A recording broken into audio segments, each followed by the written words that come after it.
Chemin de la vérité, nous sommes ici à l'ouest de la capitale Kinshasa, de la République démocratique du Congo, précisément dans les quartiers Binzangomba Kikusa, dans la commune d'Engalema, à la rencontre de cette communauté évangélique, charismatique et pentecôtiste, la famille Genèse, représentée par l'homme de Dieu, le prophète Emmanuel Mouepou, avec qui nous allons essayer de parler du réveil au temps présent, l'actualité, la vision de la famille Genèse, la responsabilité de la famille Genèse face à la nation et à la politique. Nous allons traiter de toutes ces questions avec l'homme de Dieu au sein de ce temple famille Genèse où je me dirige déjà. Vous me suivez, on se retrouve.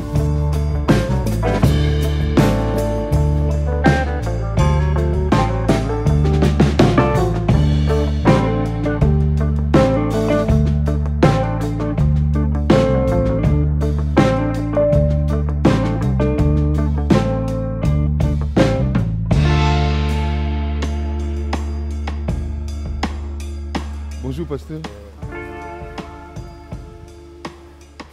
Merci beaucoup.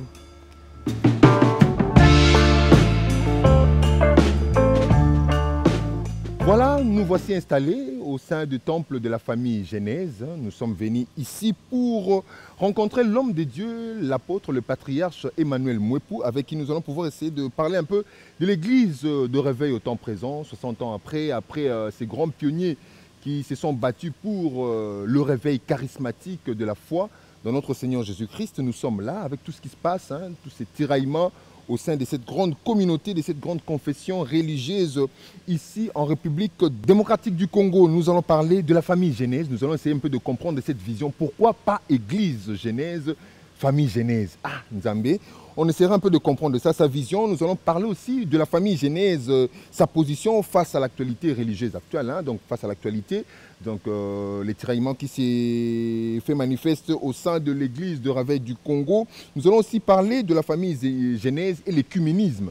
Que voit-elle, comment voit-elle, quelle est sa lecture sur cette question? Et nous allons aussi traiter, pour finir, la famille Genèse face à la nation et la politique. Aujourd'hui, on dit que l'église est politisée. Que pense la famille Genèse? Quelle est sa lecture? Comment se comporte-t-elle face vis-à-vis de la nation, vis-à-vis de la politique, vis-à-vis de l'État? Bonjour l'homme de Dieu, l'apôtre patriarche Emmanuel Mouepou. Merci d'accepter notre invitation. C'est vrai que nous sommes chez vous, donc au sein du temple de la famille Genèse. Merci de nous accueillir et merci d'accepter notre invitation pour traiter ces sujets. Voilà, d'entrée des jeux, nous voulons un peu vous connaître. D'où vient l'apôtre, le patriarche Emmanuel Mouepou? De quelle école sort-il? Bon, depuis ma bord, je suis fils d'un pasteur. Mon père, c'est un pasteur méthodiste jusqu'à ce jour. Et j'ai évolué à ses pieds comme fils biologique d'abord. Donc vous connaissez très bien quand on parle de l'église méthodiste, c'est dans la corporation SCC. Et j'ai grandi à ses pieds, j'ai servi à ses pieds comme étant un musicien, j'ai accompagné mon père parce que c'est un pasteur. Et après cela, Dieu m'a fait encore grâce de rencontrer un homme de Dieu qui est le pasteur Sébastien Oufoun, qui est mon père spirituel. Donc, un Congolais toujours? Un Congolais d'ailleurs qui réside à Lubumbashi, donc dans la communauté, au sein de la communauté Église du Plein Évangile Rama. C'est là qu'il est pasteur jusqu'à ce jour. Donc c'est par lui que j'ai été introduit dans le ministère, c'est par lui que j'ai été consacré comme pasteur et c'est par lui que j'ai appris à prêcher, j'ai appris à exercer le ministère, j'ai appris beaucoup de choses à ses pieds. Pourquoi n'être pas resté au sein de cette grande communauté méthodiste qui n'est pas la moindre, il faut le dire, disséminée à travers le monde? Et pourquoi n'être pas resté non plus au sein de cette grande communauté évangélique, l'église du Plein Évangile Rama? Et aujourd'hui, vous êtes responsable de votre propre, pour ne pas dire propre église, pour ne pas exagérer un peu, vous êtes responsable d'une vision que le Seigneur vous a proprement donnée. Pourquoi ne pas rester là-bas? Au fait, mon père était chez les méthodistes, évangéliste mais charismatique. Comme vous connaissez que les protestants n'exploitent pas beaucoup plus du côté spirituel, que je peux dire la manifestation de l'esprit. Or, ma mère, elle est d'une souche pentecôtiste. Elle a été chez les pentecôtistes. Et chez nous, il y avait pas mal de serviteurs de Dieu qui venaient comme étant des prophètes, des hommes de Dieu, avec une tendance pentecôtiste qui venait de temps à autre. Et mon père lui-même, malgré qu'il était méthodiste, c'était un homme charismatique. Il a ressuscité plusieurs fois, 2 ou 3 morts à ma présence, j'ai vu. Et il était tellement charismatique quand il faisait ses évangélisations. Vous voyez, ça m'a beaucoup plus attiré Alors le père ne de pouvant pas se m'attacher libérer de oui, son engagement, de son engagement, ainsi alors, de suite. Il dit, ah, je vais me libérer à travers mon fils. Ça peut être comme ça, et puis tellement que c'était très bien, et puis j'étais assoiffé de voir les œuvres charismatiques, la manifestation de la puissance, le Saint-Esprit en œuvre. Bon, en fait, on faisait des prières à la maison, et lui, avec nous, on faisait des prières. Et à un moment donné, comme ça ne pouvait pas passer à l'église méthodiste. Et c'est comme ça que, bon, Mais je au me sein suis dirigé. de la communauté du plein évangile Rama, Oui. pourquoi n'être pas resté là-bas? Mais au fait, j'étais là, parce que j'ai grandi là-bas. J'ai fait la continuité, c'est-à-dire que mon père spirituel du plein évangile Rama a fait la continuité, c'est-à-dire de ce que mon père devrait faire. Le représentant légal, c'est l'apôtre Et Magila. Magila. Ok. Maintenant, lorsque j'étais dans la communauté Rama, j'ai évolué au sein de l'église. C'est Dieu qui a parlé à mon père spirituel. D'ailleurs, au visionnaire à l'époque, c'est une histoire qui date de longtemps, qu'on devrait juste nous libérer pour aller faire le travail. Donc on avait grandi et Dieu a parlé. C'est comme ça qu'ils nous ont appelés. Donc vous avez reçu la bénédiction. Nous avons reçu la bénédiction de Père. Donc nous ne sommes pas partis comme de rebelles, ainsi de suite. Non, nous sommes rentrés dans les normes spirituelles et puis on nous a bénis. Personnellement, si j'ai dit on, il y a plusieurs, hein, mais j'ai été béni par mon père spirituel. La raison pour laquelle vous voyez ces photos dans nos installations ici, plusieurs fois il est venu ici à Kinshasa. Il m'a installé à Kinshasa et il m'a consacré. Donc en fait, j'ai reçu la bénédiction de mon père spirituel. Voilà, nous allons revenir encore sur ça, mais une question là me vient à l'esprit. On a tendance à constater que les enfants, hein, généralement les enfants de pasteurs, des hommes de Dieu, ne sont pas vraiment attachés à ce que font leurs parents. Donc ils sont un peu évasifs, ils sont un peu dans autre chose que font leurs parents. Et souvent c'est quand papa s'approche petit à petit, peu à peu de la mort, que moi, comme je pousse à revenir un peu sur ce que fait son père pour hériter un peu ce que papa faisait. Alors qu'est-ce qui a fait que vous ayez cette conviction, vous sentez que non, ça c'est un appel du Seigneur, vous vous y attachez et pour continuer à opérer un peu comme ça? Je suis mieux placé pour répondre à cette préoccupation. La raison même de notre question? Oui. Au fait, lorsque j'étais dans la maison de mon père biologique, mon père avait tendance de s'occuper des autres. Il soutenait les autres, donc d'autres familles, les fils des autres, il priait pour eux, mais il oubliait sa famille. Et c'est là qu'il y a souvent des dérives. Effectivement, moi, je m'étais retrouvé aussi dans ce genre de choses. En fait, pendant un temps, j'ai fait 9 ans, je ne mettais jamais mes pieds dans l'église. Pourquoi? Parce que mon père s'est désintéressé à moi. Il ne pouvait pas me poser la question pourquoi tu n'étais pas venu à l'église. Il se réveille le matin, moi, il me laisse au lit. Et puis, il rentre. Donc, c'est là maintenant, quand tu rencontres des gens qui ne sont pas, ou des amis qui ne sont pas chrétiens, bon, il te dévie. Hein. Moi, j'ai fait 9 ans sans aller à l'église. Mais c'est par après, au travers de ma mère, et mon père est revenu pour nous dire non, nous devons prier. Et on a commencé à l'accompagner dans la prière et ça nous a rattrapés. Et c'est à partir de ce temps-là, mon père s'intéresse beaucoup plus à ses enfants. Il a commencé à prier pour nous et on l'accompagnait dans l'église, on l'accompagnait dans la prière matinale. C'est comme ça que aucun de mes frères, parce que nous sommes à 11, aucun de mes frères et mes sœurs n'est en dehors de l'évangile. Donc nous tous, nous sommes assidus dans le ministère.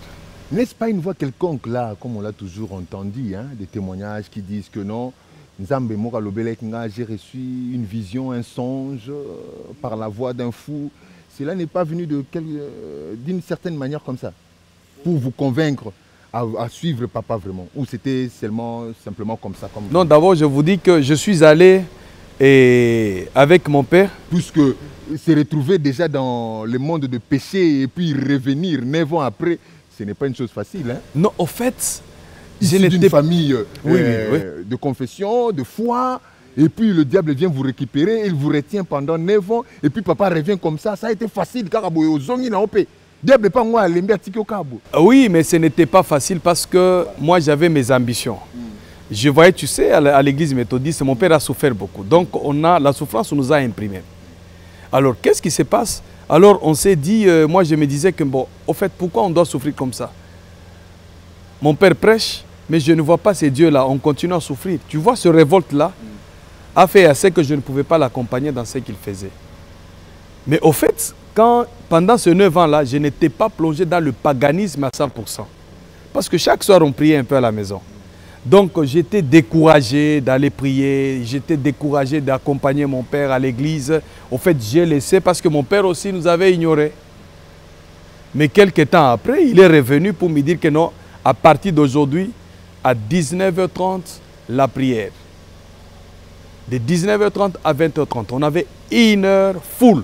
Donc vous avez chaque la jour. grâce d'avoir en réserve le Saint-Esprit qui, oui, et une bonne éducation. Pour vous. Et aussi une bonne éducation. Vraiment. Parce que à chaque fois... Éducation louchoise, là. Oui, oui, éducation louchoise, bien sûr. Parce que ma mère était aussi du genre... c'était une très bonne femme. Comme nous, on pouvait dire qu'une bonne maman. Donc, elle était là en train juste de nous soutenir, de nous conseiller en dehors de l'évangile, en dehors de la prédication. On passait tout notre temps à côté de notre maman. Gloire à Dieu, vous êtes encore là, toujours dans l'œuvre du Seigneur. Donc, vous appelez les Lokanzambe. Alors, pasteur, parlons de la famille Genèse. Vous êtes là, vous avez été installé avec la bénédiction de Père, comme on l'a dit ici tantôt. Pourquoi famille Genèse? On a tendance à parler des églises évangéliques, des communautés chrétiennes, des assemblées, de ceci, cela. Mais vous, c'est la famille Genèse.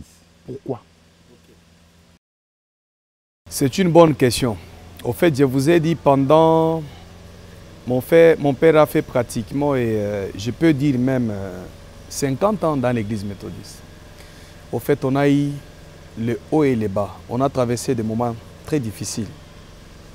Et c'est pendant le moment difficile, mon père avait des moyens en étant méthodiste. Parce que ma mère faisait les affaires. On avait des camions, on avait des maisons. Et pendant un temps, on a tout perdu. La famille a tout perdu. Mon père a tout perdu. Parce qu'on se retrouvait, à l'époque nous étions à 5, mais dans une seule parcelle, dans une seule maison, on s'est retrouvé à 45 personnes. Les membres du village venaient. La famille de mon père venait. La famille de ma mère venait. Tout le monde venait à la maison. On a traversé des moments très difficiles, très compliqués. Et c'est par là que nous sommes partis chercher la face du Seigneur. Parce qu'on ne pouvait pas étudier. Mon père ne pouvait pas scolariser ses enfants. Moi, j'avais les ambitions d'étudier et d'aller très loin. Et nous étions intelligents. Mais il n'y avait pas de moyens pour étudier. Il n'y avait pas le moyen pour faire l'université. Il n'y avait pas le moyen pour manger. Il n'y avait pas de moyen pour satisfaire à tous nos besoins. Alors, nous sommes partis à la montagne prier. On a fait 6 mois, du 3 juin jusqu'au 6 juin. Ouais, du 3 janvier jusqu'au 6 juin. C'est là que le Seigneur nous a dit, et je vous ai donné une mission d'aller délivrer la famille. Et c'est là qu'est sorti le ministère famille. Donc nous, on s'intéresse beaucoup plus à la famille comme communauté. Tout ne commence que par la famille. On dit la famille est composée premièrement de papa, maman et les enfants. Et au fait, Dieu nous a dit, je vous envoie. Allez délivrer et restaurer les familles. C'est ça notre vision principale. Et au commencement, Dieu n'a pas créé l'homme pour la souffrance. Mais nous avons souffert. C'est comme ça qu'on dit au commencement, il n'en était pas ainsi. Et c'est à partir de là que nous avons pris le mot Genèse, donc comme commencement. La famille comme communauté. Dans notre vision principale, on s'occupe des familles. Il y a des familles qui souffrent, il y a des familles qui ont de l'avenir, mais le diable, la sorcellerie, les a sérieusement bloqués. Nous avons vécu dans une famille sorcière, une famille avec beaucoup de problèmes, une famille avec une pauvreté aiguë, une famille avec tout ce qu'on peut appeler comme mal. Nous avons vécu dans cette famille-là. Mais au fait, avec la souffrance, Dieu nous a épargnés et Dieu nous a dit, ce que j'ai fait pour vous, faites-le pour les autres. C'est comme ça qu'on appelle famille Genèse. Famille comme communauté, Genèse comme commencement. Voilà, merci beaucoup les patriarches. Bon, moi aussi je me suis habitué à ça, mais ça n'a pas bien patriarche. Emmanuel Mouepou, les prophètes, parmi tous ces prophètes que le Seigneur nous a donnés dans ce pays, nous avons compris un peu la raison d'être de la famille Genèse, cette communauté évangélique et charismatique. Et la vision aussi, c'est de pouvoir aider les familles à se restaurer, à retrouver la bonne voie, et à éradiquer un peu, élaguer, élaguer un peu tout ce qui est des mauvaises semences, surtout la sorcellerie. On doit lutter contre ça. Alors, pasteur, l'actualité nous oblige. La famille Genèse fait partie aussi des communautés chrétiennes qui confessent la foi en Christ. Quelle est la vision, quelle est la lecture de la famille Genèse, du réveil? Quelle est votre lecture, vous qui êtes représentant légal de cette communauté? Comment voyez-vous, comment lisez-vous l'actualité de ces jours? Au fait, j'ai d'abord deux lectures en tant que Congolais et après en tant qu'homme de Dieu. Je vais d'abord prendre le premier aspect en tant que Congolais, c'est-à-dire que les choses ne vont pas bien. Le pays n'est pas bien. Donc vous voyez, la souffrance continue à s'accumuler. Et nous, on ressent ça dans l'Église, parce que l'Église, c'est un partenaire social de l'État. Nous avons des fidèles qui souffrent. Vous avez des veuves, vous avez des orphelins, vous avez des gens qui n'ont pas du travail. Imaginez-vous dans l'Église, si vous demandez, posez seulement la question, qui sont ceux-là qui travaillent? Sur 1000 personnes, vous pouvez avoir 100 personnes. N'est-ce pas la faute de l'Église quelque part? Non, non. L'Église, ici, je sentais de parler du pays, n'est-ce pas? Au fait, j'ai dit l'Église est un partenaire social de l'État. Oui. Mais l'Église ne vote pas de loi. L'Église ne vote pas de loi. Ceux qui votent là sont vos enfants, vos fils que vous encadrez. Mais il y a même ceux qui ne sont pas à l'Église ici. Il y a ceux qui ne sont pas à l'Église. D'une manière générale, on voit... D'une manière générale, c'est ça ce que j'ai dit. On s'est dit on est chrétien, mais le problème c'est l'applicabilité. On va arriver aussi à ce point-là. Oui. Alors, la dernière partie. Oui, sur le plan physique, que je peux dire sur le plan physique, au fait, le pays va mal. Les choses ne marchent pas très bien. Lorsque vous regardez les fidèles que nous avons, les fidèles qui viennent à l'église, ils sont pratiquement dans des difficultés. Et nous sommes en train d'amortir ça dans l'église. Au fait, si vous êtes politicien, peut-être c'est parce que vous êtes politicien à la télé, mais lorsque vous descendez dans la vie courante, vous allez visiter ces mêmes personnes qui vous ont ou qui ont choisi les députés, qui ont choisi les autorités, ainsi de suite. Mais la situation est très précaire. Alors ça, on va dire que la foi a échoué. Je vais arriver maintenant sur le plan spirituel. Maintenant, sur le plan spirituel, c'est l'Église, les hommes de Dieu, les chrétiens qui s'élèvent pour implorer la grâce de Dieu, afin que les choses changent. C'est la raison pour laquelle le chef de l'État, en tant que garant des institutions, et a compris ces choses, il a fait quoi? Il a dédié notre pays entre les mains du Seigneur. Parce que la Bible déclare au commencement Dieu. La puissance d'une nation, c'est son origine. Ils sont appuyés par quoi et par qui? Donc notre constitution et nos autorités doivent comprendre qu'en dehors d'être intelligent, en dehors d'avoir un diplôme, en dehors d'avoir le master, au-dessus de toute chose, il y a une entité spirituelle qui agit et qui gouverne. Donc vous avez des gouvernants. Donc vous avez deux chefs. Vous avez les chefs physiques et vous avez aussi les chefs spirituels. Donc les chefs spirituels comprennent très bien ce qui se passe dans la nation. C'est comme ça que nous bénissons le Seigneur de nous avoir donné les chefs qui a, en dépit de tout, il a déclaré tout haut que Jésus-Christ doit être le roi de ce pays, doit être le roi du Congo. Parce qu'on ne peut pas changer ce pays et faire semblant la spiritualité. Ça ne marchera pas. Votre lecture, alors, la foi a échoué? A-t-elle évolué? A-t-elle régressé? La foi n'a pas échoué. Si la foi... prophète Denis Salobité, l'église est en faillite. Non, non, moi je ne dis pas que l'église, l'église ce n'est pas la spiritualité. C'est l'homme de l'église qui a la spiritualité. S'il a dit que l'église a failli, c'est lui qui a failli, mais ce n'est pas l'église. Comment tu peux prendre ton échec, tu vas annexer à tout le monde? Parce que entre Bino, les hommes de Dieu, ça ne va pas. Il y aura toujours ce genre de problème parce qu'on n'a pas les mêmes convictions, on n'a pas la même doctrine. Vous voyez? On ne peut pas avoir une même, on ne peut pas tous aller dans la même direction. Ça n'existe pas. Regardez même dans la Bible.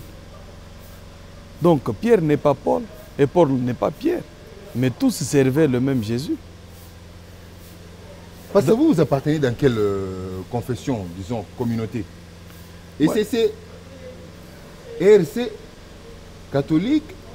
Vous êtes dans quelle communauté comme ça? Au fait, d'abord, moi je suis de la communauté Famille Genèse. Je travaille avec ma personnalité juridique. Vous voyez? Et puis, deuxième chose, si je dis je ne suis pas de l'ERC, mais on nous indexe parce que tous nous sommes pentecôtistes, on dit toujours que ce sont les églises du réveil. Mais l'interface, c'est l'ERC, n'est-ce pas? Mais actuellement, nous avons deux problèmes. Tu comprends? Donc quand on dit l'interface, nous tous, on nous appelle les églises de réveil. Vous voyez? C'est un peu ça, on nous dit, nous sommes les églises de réveil. Mais si nous voulons suivre très bien, je vais dire que je suis pentecôtiste. Mais au fait, c'est sur le plan structurel, sur le plan organisationnel, qu'on nous a tous mis dans une boîte pour dire que nous sommes des églises de réveil. Alors, pasteur, l'église de réveil à laquelle vous êtes indexé parce que, donc on dit c'est une façon pour l'État bien nous identifier. Vous identifier. Alors, vous avez choisi parmi vous un de vos représentants. Donc, il y a l'évêque général qui porte le titre d'évêque général. Aujourd'hui, actuellement, il y a des problèmes, des petits soucis au sein de cette confession religieuse qui est la 8e de notre pays à être reconnue officiellement. Alors, votre lecture un peu de tout ça, de ce qui se passe à l'intérieur, vous êtes de quelle position? Vous êtes du côté gauche de Sonny Kafuta, qui s'est dit toujours être là, ou vous êtes du côté droite de l'ancien et qui est actuellement l'archevêque, je ne sais pas par quel moyen il a été élu, ou bien installé ou nommé en tant qu'archevêque de l'église. Vous êtes de quel côté? Au fait, ce mouvement-là, je ne maîtrise pas trop. Parce que même à l'époque, avant qu'il y ait toutes ces disputes, qu'il y ait tout ce problème, au fait, je ne sais pas exactement comment les choses fonctionnent. Vous voyez? Je n'étais pas beaucoup plus membre effectif. Et puis, je ne sais pas exactement comment ça fonctionne. Donc, en fait, je n'ai pas une réponse exacte. Parce que même à l'époque, je n'étais pas dans la boîte. Donc je ne sais pas exactement comment ça fonctionne. Je ne sais pas quand on dit... Pasteur, à vrai dire, donc, vous ne vous intéressez pas à ça? Oui, je n'étais pas beaucoup plus vu mon origine. C'est-à-dire? C'est-à-dire que là où je suis sorti, là où j'ai appris les choses de Dieu, mon père n'était pas dans ce genre de choses. En fait, il n'était pas... On n'était pas... Donc on a fonctionné beaucoup plus dans l'interdénominationnel. C'est-à-dire?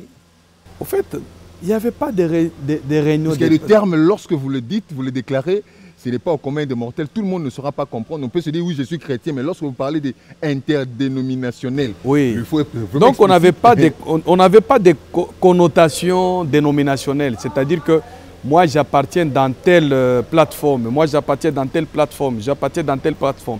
Donc, on était dans la communauté Rama. Donc, l'église du plein évangile Rama. Un point entré. C'est là où nous avons grandi.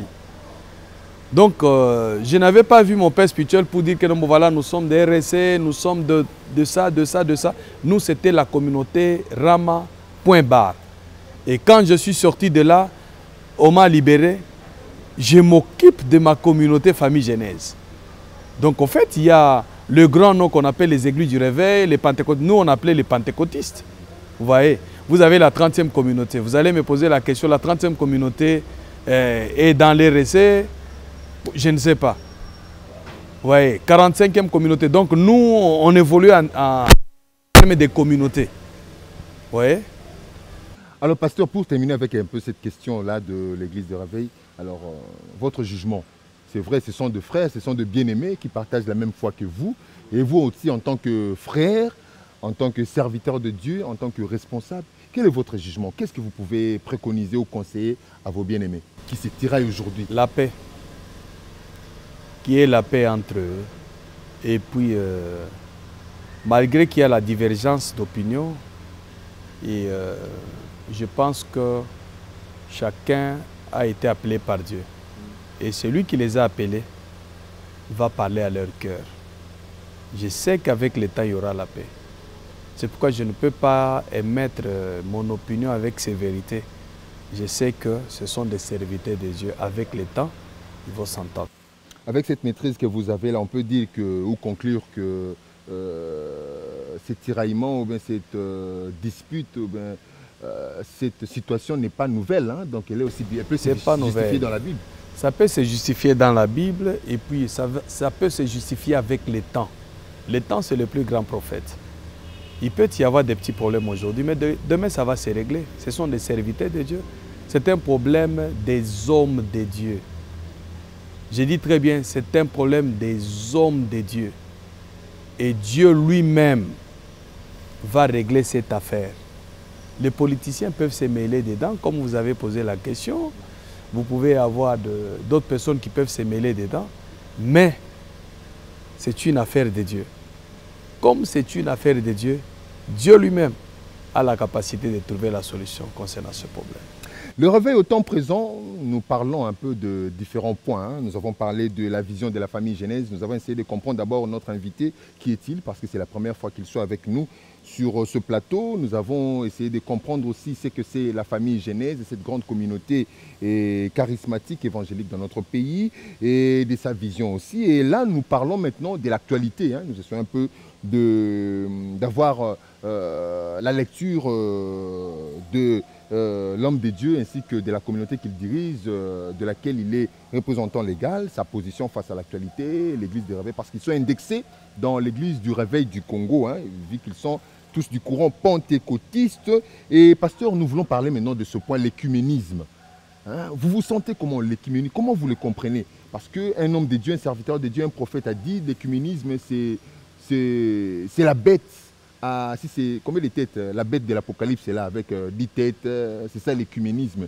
Et aujourd'hui, on voit, on constate que les différentes communautés sont rassemblées au sein, avec leurs courants différents, hein, courants de pensée, courants philosophiques, courants spirituels, et on rassemble des différentes communautés chrétiennes. Et en même temps, on rassemble aussi les chrétiens avec d'autres confessions religieuses. Et comment voyez-vous un peu ça? Quelle est votre lecture?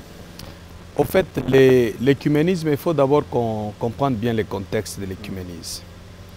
L'écuménisme, au fait, c'est un problème quand on dit écuménique. On prend par exemple 2 courants différents, 3, 4, 5, même 8, vous les mettez ensemble.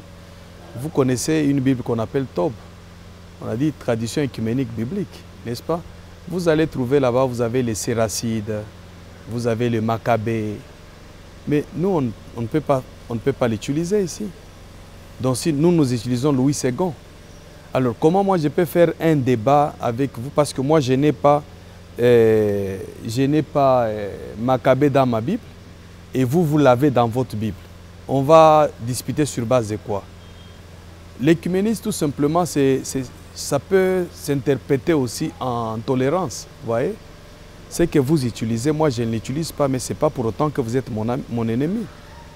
Donc c'est le respect de la doctrine de chaque personne, de la foi et de la croyance de chaque personne. Mais en dehors de toutes ces choses-là, chacun respecte sa vision, chacun respecte sa doctrine. Au fait, l'écuménisme, c'est-à-dire que je peux me mettre avec un membre de l'Église catholique. Voilà, pasteur, nous sommes arrivés au dernier point. Donc, nous parlons de l'Église, hein, du réveil au temps présent, le réveil chrétiens, hein, pour être précis, les réveils chrétiens au temps présent, nous sommes au dernier point, la famille Genèse face à la nation et la politique. Nous avons essayé de parler de ça au début, mais nous n'avons que fleuré, parce que je savais qu'on allait traiter ces points en dernier lieu. La politique, la nation, quelle est la responsabilité d'abord de la famille Genèse? Vous, en tant que représentant légal, ensemble avec toute cette grande communauté, hein, nous allons parler aussi des drapeaux. Hein. Habitez ceux qui sont à Moranine. La famille Genèse, ça appartient à Angola, ça appartient à la République d'Angola, à la République kenyane, ça appartient à la République des États-Unis d'Amérique, ça appartient à la République démocratique du Congo, à l'État d'Israël, à la République sud-africaine ou à la Zambie. Ah, voilà. Mon drapeau. Ouais. Voilà, donc, pasteur, quelle est la responsabilité de la famille Genèse vis-à-vis de la nation? Ok, au fait, nous sommes en train de prier pour notre pays. Parce qu'il est vrai que j'ai eu le temps de quitter aussi ce pays. J'avais passé plusieurs temps à l'étranger, mais Dieu m'a demandé de retourner au pays. Et j'ai contribué à la reconstruction. J'aide mes frères par la prière. Et puis, je soutiens le Congo par la prière. Je soutiens le Congo par des jeunes. Mais Congo est au bon, putain. Le Congo peut changer, rien ne marche encore, vous l'avez évoqué. Ouais. L'église a dans... Moi, je peux confirmer ce que l'homme de Dieu avait dit, que l'église est en faillite, l'église ne fait rien. Le réveil tend à s'éteindre, cette flamme. J'ai participé dans plusieurs réunions à l'étranger et où on parle de l'église et l'État. Mais chez nous, le pays ne le fait pas. Est-ce que vous avez déjà vu un jour une organisation? Moi, j'étais au Ghana. Le président de la République a réuni tous les pasteurs. Mais pendant que vous-même, aussi longtemps que vous-même, vous ne manifestez pas ce sens-là de responsabilité, vous n'arrivez pas à être sérieux dans ce que vous faites. Je ne dis pas que c'est vous, pasteur. Je suis en train de globaliser. Oui, vous avez raison. Mais ce n'est pas pour autant. Si vous avez des moins sérieux, les sérieux sont là. Là où il y a les faux dollars, les vrais dollars ne manquent pas. C'est l'affaire des livrets, n'est-ce pas? Malheureusement, le dollar n'est que matériel, mais vous êtes des humains dotés du son, de l'esprit. Oui, nous sommes aussi de matériel, nous avons le corps. Vous ne manifestez pas. Non, écoutez-moi très bien. Trop passif, pasteur. Écoutez-moi très bien. Je vais vous donner l'historique de ce pays. Si vous êtes pasteur, vous voulez parler politique, vous allez finir où? Est-ce qu'on a le respect d'abord des noms de Dieu dans cette nation? Ça n'existe pas. Si aujourd'hui, par se poser la question, est-ce que l'homme de Dieu se respecte dans ce pays? Je vais vous dire une chose. Je vais tout simplement dire une chose. J'ai des exemples à donner et des exemples clairs. J'ai un ami, un prophète, un pasteur tanzanien. Il a eu l'audace de s'élever à la télé. Il a dit, président, tu as échoué dans ton mandat. Voilà ce que tu as fait. Il a une petite église de 100 personnes. Le dernier jour, j'ai vu le président lui-même. J'ai dit très bien. J'ai vu le président venir chercher le pasteur pour lui dire, je suis venu te répondre. Tu me reproches en quoi? Et ils ont parlé avec le pasteur. Il a dit que non, bon, voilà, notre avenue ici. Voilà ceux qui sont ici. Voilà, c'est un endroit marécageux. Voilà, il y a ça. Il a parlé. Le président était obligé d'écouter. Et il a fait ce que le pasteur lui avait proposé. Voyez. Mais vous n'allez pas me dire que pasteur ici dans ce pays, les différents chefs de l'État... Je vais arriver. Un autre pasteur s'élève. Il s'est fait opposant, mais il n'a pas été arrêté. Ici, chez nous, vous connaissez l'histoire très bien. Mais c'est parce qu'on vous accuse d'avoir double face. Hein, vous êtes ici blanc, et puis à un moment vous vous transformez, vous devenez... non, le pays est en train d'échanger si vous ne savez pas. Autrefois, il y a des pasteurs qui disaient qu'on ne peut pas faire la politique, n'est-ce pas? Mais après quelques temps, ils ont compris qu'on ne peut pas dire que l'Église, moi personnellement, ça c'est ma conviction, on ne peut pas dire que l'Église est apolitique. Ça c'est faux. L'Église sera toujours pris par la politique. Parce que si l'Église ne gère pas, on va le gérer. Vous voyez? Parce que l'Église dirige même les politiques. Vous voyez tout le temps ici. Quand il y a deuil. Mais les politiciens vont prier où? Ils sont en cathédrale. Ils sont dans des églises, ainsi de suite. Vous connaissez vous-même. C'est comme, c'est caché. Le président va prier où? Mais on me dit, pasteur, mettons-nous d'accord sur un point. Vous avez dit ces différents acteurs politiques, parce que c'est une part des responsabilités que vous avez vis-à-vis de la nation. Ces différents acteurs politiques, que ce sont politiques, viennent prier dans vos églises. Vous avez fait ce constat que le pays ne marche pas encore bien. Il y a énormément de choses à faire. La majeure partie de la population vit dans la précarité. Le social n'est pas encore au point. Alors, ce sont encore vous-même, les hommes de Dieu, qui amadouez ces hommes politiques qui n'arrivent pas à bien faire les choses. N'est-ce pas quelque part une complicité de votre part? N'est-ce pas un manque de responsabilité de l'Église pour dire de vérité comme ça? Vous avez dit ici en Tanzanie, des hommes de Dieu se sont levés, au Kenya, je ne sais où, se sont levés pour déclarer des choses vraies. Mais vous, en même temps, ici, comment vous allez vous lever pour dire des vérités pendant que hier, vous avez mangé avec ces hommes-là, et parce qu'aujourd'hui, ils n'ont pas le pouvoir, vous allez leur dire des vérités? Coutinho avait parlé de ça. Il a fini où? 9 ans et demi en prison. Il est sorti pratiquement. La justice. C'est ça ce que j'ai dit. Vous pouvez avoir une conviction. La justice fera son travail. Vous voyez? Donc nous sommes une jeune démocratie. Donc nous sommes encore trop jeunes pour comprendre certaines choses aujourd'hui. Qu'un homme de Dieu peut avoir aussi son avis. Un passant, un citoyen peut avoir son avis. Ce n'est pas pour autant qu'il devient opposant. Ici, lorsque tu donnes un avis contraire aux convictions des autres, automatiquement, on te prend, on te qualifie comme étant un opposant ou un ennemi. Non, non, je peux donner mon point de vue. Vous voyez, tout comme, je vous donne l'exemple aujourd'hui. Vous connaissez ce qui s'est passé. Nous ne sommes pas dans un autre pays, nous sommes au Congo. Ce qui s'est passé au Congo, la passation du pouvoir pacifique entre l'ancien président Joseph Kabila et le nouveau président Félix Tshisekedi. Mais les gens pensaient que dès que le président Tshisekedi prend le pouvoir, nécessairement, il faut que Kabila soit en prison. Il faut que Kabila prenne ses histoires, fouille. Donc les gens ne comprennent pas que le temps change, les choses changent. Ce que nous louons ailleurs, ça peut se faire au Congo. Donc vous allez au Ghana, vous allez voir, l'ancien président est là, le nouveau est là. Tous les 4 présidents sont dans le même pays. Personne n'est parti en exil. Mais ça ne peut pas se faire ici chez nous. Ça peut se faire. Mais lorsque le président dit que non, voilà, moi je prends mon pouvoir, Kabila pe afanda, amon andengenene, nazo salamboka. Donc les autres pensent que le président Félix Tshisekedi devient naïf parce qu'il a laissé l'autre. Non, c'est l'esprit de la tolérance. C'est un esprit de dire que non, aujourd'hui, je peux avoir un avis contraire à ton avis. Ce n'est pas pour autant que je deviens ennemi. Non, on peut avoir la divergence d'idées, mais on n'est pas ennemi. Donc un pasteur peut aussi émettre son avis personnel. Il n'est pas ennemi du pays. Tu peux être député, moi je peux être pasteur. Si tu dis, bon, ici je vois que c'est rouge, moi je dis je vois que c'est jaune. Ce n'est pas pour autant que je deviens ton ennemi. Alors pasteur, oui? L'homme de Dieu peut être un politique? Oui, la politique? Il peut le faire. Un des téléspectateurs m'a posé la question pour dire que la politique n'est pas biblique.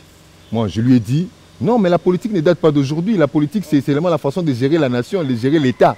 Hein, Moïse a fait la politique. Il dit, non, tu n'es pas un homme de Dieu. Moi, je suis pasteur, je te dis, je suis serviteur. Il est en Angola, le papa me suit, hein, je vous salue, papa. Alobi, politique, c'est du diable. Moi, je suis serviteur de Dieu. Il me demande des versets bibliques, malheureusement pour moi. Expliquez-nous un peu. La politique, est-ce biblique? Est-ce que l'homme de Dieu peut faire la politique? Comment la politique peut-elle marcher, ou bien la foi peut-elle marcher avec la parole de Dieu? Et la politique, pardon. Je vais vous poser juste une question, en même temps c'est une réponse. Moïse n'a pas rencontré Pharaon. Quand Moïse parlait de la libération, il faut libérer Israël. Ce n'est pas la politique, ce n'est pas la médiation. C'est une médiation. Deuxième chose. Jésus, quand il était là, lui-même, le Seigneur Jésus, Jésus n'a pas rencontré Hérode. Et dans l'entourage de Jésus, il y avait une femme qu'on appelait la femme de Tchouza. Était la femme, l'intendant du roi. La femme de l'intendant du roi. La femme de l'intendant du roi était là. Donc comment tu peux dissocier l'église et la politique? Non. Ça doit marcher ensemble. L'église est partenaire social de l'État. Les mêmes personnes que l'État gère, c'est les mêmes personnes que l'église gère. Ah oui? Les autres disent que non, ici c'est la théocratie, là-bas c'est la démocratie. Ok, d'accord. Parce qu'ici nous utilisons la Bible, là-bas on utilise la loi, n'est-ce pas? Mais la loi, ça vient d'où? Quand on parle des magistrats, vous ne trouvez pas que les magistrats sont dans la Bible. Les magistrats, vous le voyez où? Vous allez trouver aussi des magistrats. Il est magistrat, mais il est politicien. C'est un avocat, il est avocat, il est politicien. Maintenant, quand toi tu dis que non, le pasteur ne peut pas faire la politique. Parce qu'on dit que dans la politique, il y a des coups bas, il y a de réalité, mais pas de vérité. Même dans l'église, il y a des coups bas. Même dans l'église, il y a les coups bas. Dans la politique, il y a des réalités, mais pas de vérité. Ok, mais ça se passe comme ça. Mais en tant qu'homme de Dieu, il y a ce que vous devrez faire, il y a ce que vous ne pouvez pas faire. Donc quand vous êtes homme de Dieu, donc vous allez dans la politique avec l'esprit d'un homme de Dieu. Mais Daniel, il était qui? C'était un prophète, mais il était dans la cour royale. Joseph, c'était qui? Un enfant de la promesse. Vous prêchez Joseph, mais vous ne savez pas que Joseph, c'était un politicien. Alors arrêtez de prêcher Joseph, arrêtez de prêcher Daniel. Vous prêchez Daniel, mais vous ne savez pas ce que Daniel faisait. Vous prêchez Joseph, vous ne savez pas ce que Joseph faisait. Vous prenez toujours du côté vision, vision, vision, ainsi de suite. Vous pouvez être un homme de Dieu et vous pouvez faire la politique. Alors, un homme de Dieu a étudié pourquoi? Vous avez pour prêcher la parole de Dieu. Pas seulement prêcher la parole de Dieu, mais il est passé à l'université pour faire quoi? C'est mettre son diplôme à la maison. Non, s'il a la vocation de diriger, il peut diriger. Alors, pasteur, il vous arrive aussi de côtoyer, de rencontrer, de se retrouver avec les hommes politiques? Je vais juste, avant de répondre à la question, je vais encore rappeler une chose. Le président de Malawi, l'actuel, il est qui? Professeur de la théologie, il fut professeur de la théologie, diacre et pasteur. Il est pasteur, il dirige là-bas, non? Alors vous allez me dire quoi? On dit la justice élève une nation. Et puis la Bible déclare, si les méchants se multiplient, quel sera le sort des justes? Donc alors, les justes, c'est qui? Même les pasteurs est parmi les justes. Il vous arrive de rencontrer le... Bien sûr. Je sais que parmi ces personnes que vous rencontrez, est-ce que vous leur dites aussi des vérités? Que non, Awapenza ou Salimabe. Awapenza fait un effort d'arranger. Awapenza... Oui, vous avez des politiciens qui ont des conseillers pasteurs. Mais je vous dis, vous savez, les gens ne savent pas parce que le pasteur ne peut pas passer sur le plateau pour dire que tel était venu me voir, je lui ai donné tel conseil. Non. Le pasteur, c'est quelqu'un qui est discret. Il peut parler avec son fils qui est politicien pour lui dire que là-bas, il ne faut pas faire ça, il ne faut pas faire ça. Vous avez aussi des calotins, des gens qui sont... Donc vous êtes soumis à la discrétion de Dieu. Comme Dieu, quand il nous bénit, là, il ne dit à personne. Oui, on est là, on peut donner conseil, on donne conseil. Nous avons les fidèles qui nous côtoient, ce sont des politiciens. On peut parler avec eux et puis on prie avec eux. Et chez les catholiques, la même chose. Chez les Kimbanguis, c'est la même chose. Vous ne voyez pas même le président des pays, vous ne voyez pas le ministre aller chez les Kimbanguis. Ils vont faire quoi? Donc chacun au moins a un chef spirituel auquel il obéit et l'écoute. Alors pasteur, avant de prendre votre mot de la fin, nous voulons un peu comprendre pourquoi la présence de ces différents drapeaux. Ambassadeur Bazali, parce qu'on a... Le drapeau, c'est la représentation d'un pays. Je ne pouvais pas mettre tous les drapeaux, mais j'ai choisi ce qui est un peu... que j'ai trouvé quand même peut-être normal de mettre. Parfois, je peux changer. Et, ah oui, ça change hein, de moment à l'autre. Je peux changer, j'ai plusieurs drapeaux. C'est lui qui reste essentiellement de notre pays. Oui, oui. Il est d'ailleurs au centre. Oui. Et j'ai la représentation de la Zambie, l'Afrique du Sud. Israël, vous connaissez. Israël, c'est notre horloge. Il doit être là. Tout ce que nous faisons, c'est Israël. Nous en parlerons un jour. Hein? Oui, oui. Tout ce que nous faisons, c'est Israël. La chrétienté a comme l'origine Israël. Et nous avons l'Angola. J'ai plusieurs représentations. Donc les drapeaux qui sont ici, ah oui, il y a des antennes. Il y a là où j'ai les antennes. Il y a là où j'envisage pour mettre nos antennes. Et en Zambie, vous avez l'Afrique du Sud. Nous avons déjà des extensions en Afrique du Sud. et à Dioban, à Tongat, et puis nous avons plusieurs représentations en Afrique du Sud, Famille Genèse. Quand vous entrez dans nos sites Famille Genèse, vous allez voir là où il y a nos installations. Aux États-Unis, j'ai les antennes. En Nairobi, j'ai les antennes. En Angola, nous avons aussi les antennes. Nous avons une église Famille Genèse à Cabinda. En Angola. Donc, voilà. oui, Alors, Angola, pasteur, nous sommes arrivés à la fin. Vous avez la caméra devant vous. Alors, vous allez conclure. Hein? Nous avons parlé du réveil au temps présent. Votre constat, vos remarques, votre lecture. Hein? Quand je parle de réveil, la foi chrétienne, ces mouvements charismatiques qui s'est élevé dans ce pays après l'arrivée des églises catholiques, protestantes et autres, le réveil qui s'est enflammé, le pentecôtisme. Dites un mot pour conclure sur en fait un résumé de ce que vous avez dit ici par rapport au réveil au temps présent.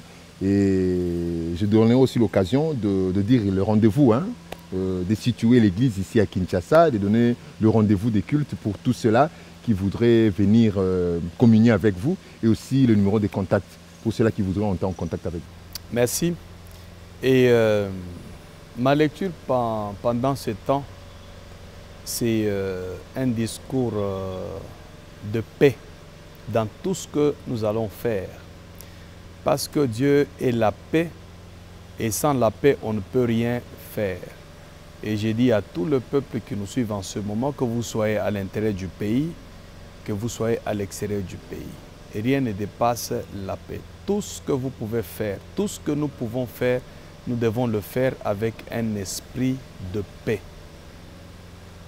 Donc, procurez la paix, soyez les hommes de paix, tout ce que vous pouvez faire, même s'il y a la divergence dans le discours, dans la vision, mais tout doit aller en termes de la paix, tout doit converger avec un esprit de paix.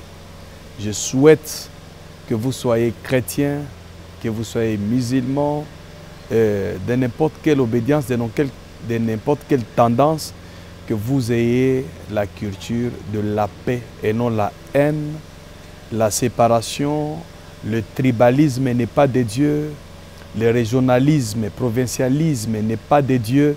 Dieu, c'est la paix. Nous pouvons avoir la diversité d'opérations, mais nous n'avons qu'un seul Dieu. Cultivons la paix, aimez votre frère, aimez celui qui fait de bonnes choses. Et deuxième chose, nous devons être les défenseurs de notre nation. Où que vous soyez, ne parlez jamais en mal de votre pays. Si vous avez une contribution à faire, faites-le avec un esprit d'amour. Parce que la Bible déclare, si tu trouves ton frère en train de faire des actes ignobles qui ne sont pas bons, reprochez-les avec un esprit d'amour. Alors, si vous avez une idée et si vous avez une pensée, vous avez une vision, faites-le avec un esprit d'amour. Parce que Dieu prône l'amour. Dieu nous demande de nous aider, de nous aimer les uns et les autres. C'est ça le dernier mot que j'ai, que Dieu donne la paix à notre pays, que Dieu restaure encore notre pays. Ma prière, que la prospérité, avec tout ce que Dieu nous a donné comme richesse, que tout Congolais, partout où il est, qu'il puisse en bénéficier. C'est ça l'héritage, selon Psaume 115, le verset 15, les cieux sont les cieux de l'Éternel, car la terre, il a donné au Fils de l'homme comme héritage. Le Congo, c'est notre héritage. Le Congo, c'est votre héritage. Nous devons nous battre pour bénéficier de l'héritage. C'est un droit que Dieu nous a donné et nous ne pouvons pas mourir. Et vous ne pouvez pas mourir comme ça sans avoir profité les biens que Dieu a enfouis dans notre sol et dans notre sous-sol. Voilà le dernier message que j'avais pour tous mes frères, mes compatriotes, pour ceux qui sont à l'étranger, en Angola, partout, et pour tous ceux qui nous suivent dans la République démocratique du Congo. Le programme de l'Église, nous avons un culte par semaine, donc un seul culte, c'est le jeudi. Les cultes commencent à 16h jusqu'à 19h30. Et les dimanches de 8h à 12h. Mon bureau fonctionne tous les jours. Nous sommes sur l'avenue Masikita 73 à Mbinza, Upen. Et mon numéro, c'est plus 243 9 9 9 9 38 001. C'est ça mon numéro. Voilà, merci beaucoup pasteur pour nous avoir donné l'occasion, le temps de pouvoir nous entretenir avec vous à travers ce sujet. Le réveil au temps présent, nous avons été avec l'homme de Dieu, les responsables, le représentant légal de la communauté Famille Genèse installée ici au Congo et partout ailleurs. Vous avez déjà entendu et remarqué avec la présence de ces différents drapeaux, emblèmes nationaux que nous avons sur ce plateau spécial de l'église. Le temple, c'est les noms, les temples portent quel nom, pasteur? Donc en fait, c'est toujours Famille Genèse. Famille Genèse, voilà, les temples Famille Genèse, nous sommes ici. Merci à vous tous qui nous avez suivis. Donc nous avons parlé de la famille Genèse, les réveils au temps présent, la vision de la famille Genèse, sa lecture de l'actualité, de l'écuménisme, de ses responsabilités vis-à-vis de la nation et de sa gestion de la politique du pays. Donc la famille Genèse s'est exprimée, la famille Genèse s'est prononcée à travers son représentant légal, le patriarche, le prophète Emmanuel Mouepou. Merci à vous tous qui nous avez suivis. Merci à toute l'équipe technique des Kay Studios numériques de M3+ Agency. Merci beaucoup à la boutique aussi qui nous habille. Merci à tous ces partenaires Digital Congo qui nous encadrent, qui produisent cette émission. On se retrouve prochainement pour un nouveau sujet avec un réel et le même plaisir. Portez-vous bien à la suite de nos programmes. Au revoir.